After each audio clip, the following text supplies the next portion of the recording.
Basi nikukaribisha tena katika channel yako pendwa, channel ya Story, channel ya MK Story TV.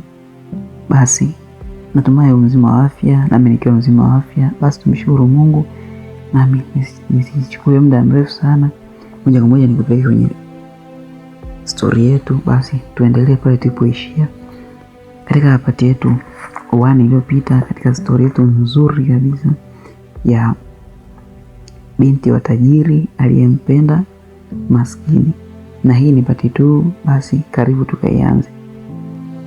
Kama tunavyokumbuka, katika sehemu iliyopita Amina alipigiwa simu wakati anataka kufunguka hisia zake kwa jamaa yetu. Basi tuendelee. Baada ya Amina kushindwa kumwambia Juma ukweli wa hisia zake kutokana na simu ya ghafla ya baba yake, moyo wake ulikuwa haujatulia hata kidogo. Alipofika nyumbani, alimkuta baba yake akiwa ameketi sebuleni, lakini hakuwa peke yake. Pembeni yake alikuwa ameketi Kevin. Kama tunavyojua, Kevin ni kijana ambaye ana wivu sana. Anatamani yeye ndo aweze kumuoa Amina, lakini kumbuka Amina hisia zake zipo kwa jamaa yetu Juma. Amina alishtuka sana, hakupenda kumuona Kevin. Mzee Salumu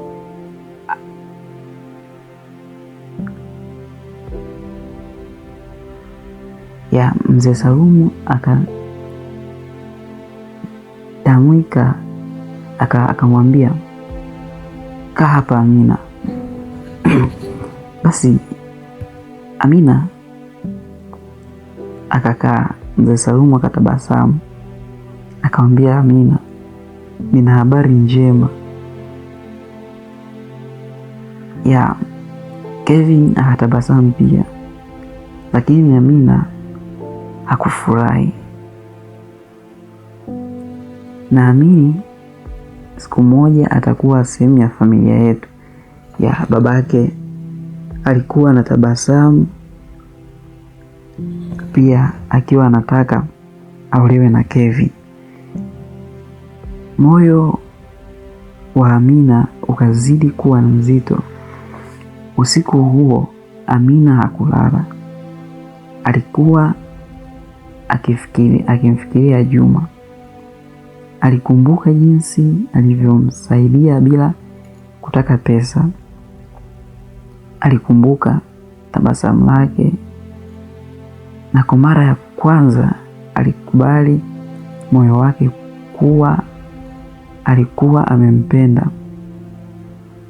Basi asubuhi ilipofuata, Amina alimtafuta Juma.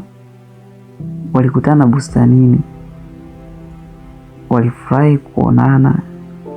Baada ya mazungumzo marefu sana, Amina akasema, Juma, na jambo nataka kukuambia. Basi Juma mwanaume akasema, hapo mwanaume akafurahia kwanza, pigipiga na kifua, unajua tena.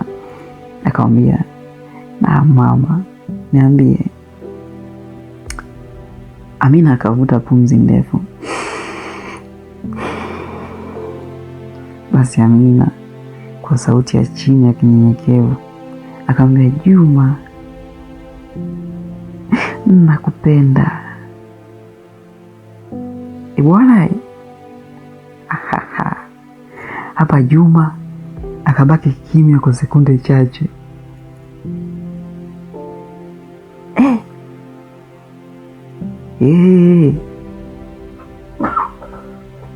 Yaani hakutarajia kusikia maneno hayo.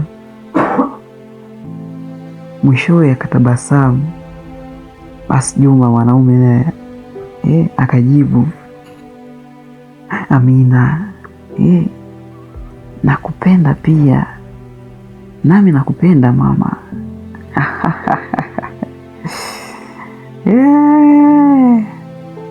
Lakini hapo tukumbuke, ndugu msikilizaji, babake na Amina anataka Amina aolewe na tajiri.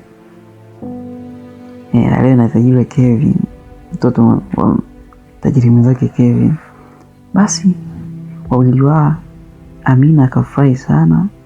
Kwa mara ya kwanza walikiri hisia zao, lakini mbali kidogo kulikuwa na gari jeusi. Ndani yake alikuwa Kevin, alikuwa akiwafuatilia. Bwana, kama unavyojua Kevin naye hataki kupitwa hivi hivi bwana, naye anamtaka mtoto.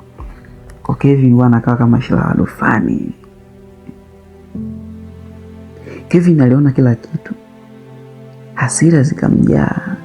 Mshikaji akasema, haiwezekani bwana, maskini kama huyu hawezi kunishinda.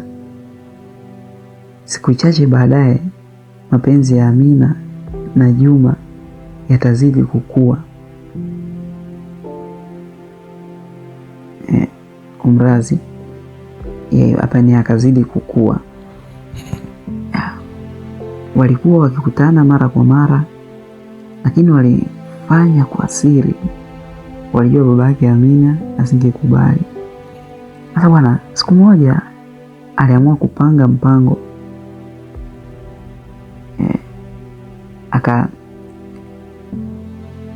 Akaajiri wa kuwafuatilia.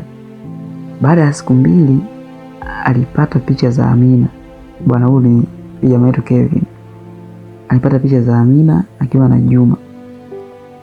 Kevin akafurahi. Alijua sasa hapa alikuwa na silaha. Basi jioni mshikaji akaenda bwana kwa mzee Salum.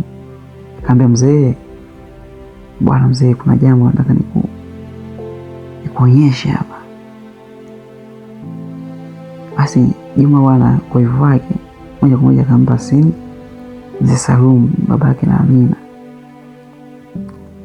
Mzee Salum akaanza kutazama zile picha bwana. Kadiri alivyoziona ndivyo hasira zilivyomzidi kumpanda. Basi Amina alikuwa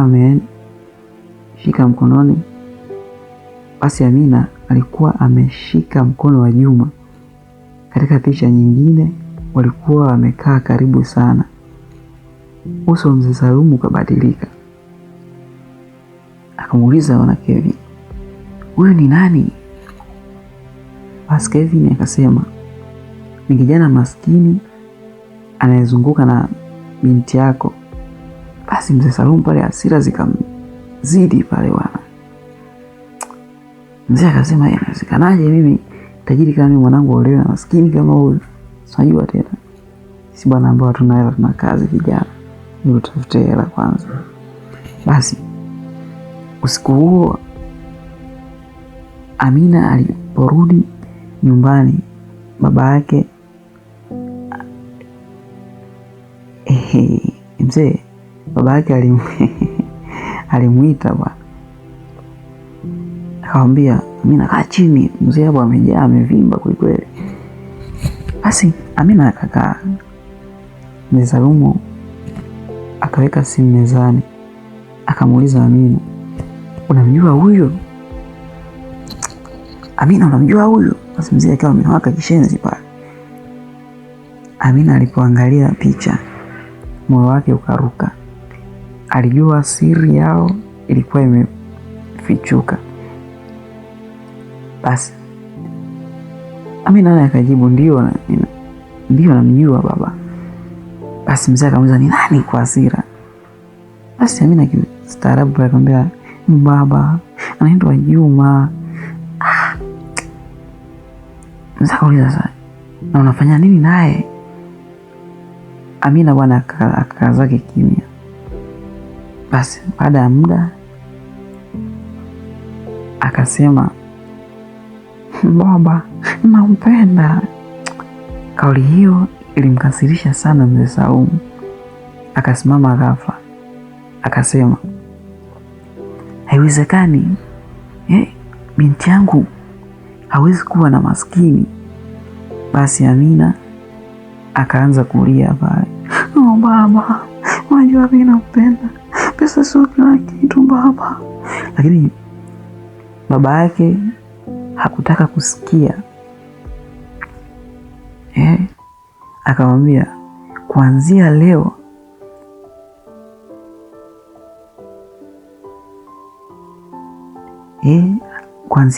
hakupata kusikia.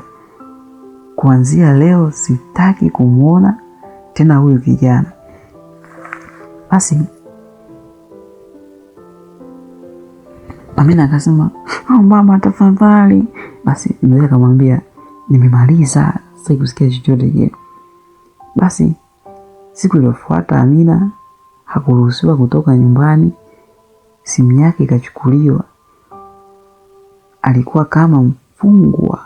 Kwa upande mwingine, Juma hakuelewa kilichokuwa kinaendelea bwana hapa. Alijaribu kupiga, hakupatikana. Alijaribu kutuma ujumbe, haukujibiwa. Akaanza kuwa na wasiwasi mshikaji. Nakumbuka bwana, mshikaji ndo katoka tu kuambia bwana mtoto anapendwa. Kwa mshikaji bwana naye bahati kama yeye ni mpendwa na mtoto mkali, mtoto wa nyumba ya kitajiri. Mshikaji bwana akawa na wasiwasi. Vipi bwana toto langu, vipi bwana?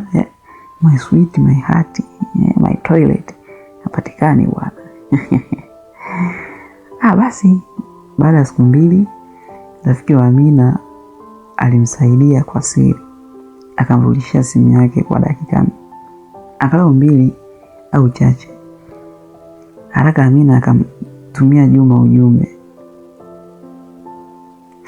Juma, niko kwenye matatizo mwenzako. Basi Juma anaanza kusikika. Basi Amina akaendelea, baba amejua kila kitu, unataka kutenganisha. Basi Juma alipousoma ujumbe huo, moyo wake ukadunda kwa nguvu.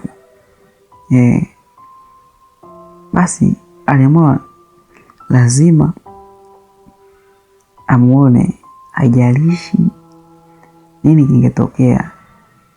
Haja wana mapenzi bwana ni upofu. Kumshikaji bwana akasema chochote kile, lakini lazima bwana mtoto nikamsaidie. Lakini wakati huo Kevin kuharibu maisha ya Juma kabisa, na safari hii hakuwa tayari kushindwa bwana. Na kufikia hapa bwana ndio mwisho wa pati 2 yetu bwana. Sasa bwana tunaendelea kuona bwana kuna vita ya mapenzi kubwa na kati ya Juma na Kevin. Sasa nadhani je, Juma atafanikiwa kumuona Amina bwana? Na je, Kevin ana mpango gani mpya na mzee Salum babake Amina? Atafanya nini baada ya kugundua siri ya mapenzi yao bwana? Kama una chochote kile unaweza kaniachia hapo kwenye comment section. Ni bwana mimi cha kukusii ndugu yangu, usikose pati ili ambayo itakuwa kali kulikweli. Itakuwa ni kali ya kuvutia kulikweli. Basi na mimi kufikia hapa ndugu zangu, sina la ziada. Ni kuombe hapo bwana usisahau kusubscribe, kulike, comment, kushare.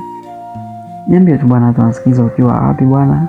Niambie tu bwana hata kama umependa sauti yangu. Niambie tu hata kama basi unaelewa bwana. Takibisha sauti bwana. Watu wanataka sauti ziwe hivi. Basi na mimi nitarekebisha. Basi mimi nakupenda sana na nifuatilia. Basi Mungu akuinde, Mungu akujalie kufikia hapa. Basi leo kusimulia story hii. Langu jina ni MK. Na alikuletea bwana story hii ni dada yetu Agi. Basi wengi wanaita MK, wengi wanaita MK Hunter. Basi usisahau kwenda kusubscribe channel yangu namba 2 ambayo ipo hapo kwenye comment section hapo, nimekuwekea link. Ingia subscribe, utapata ule vichekesho kweli kweli bwana.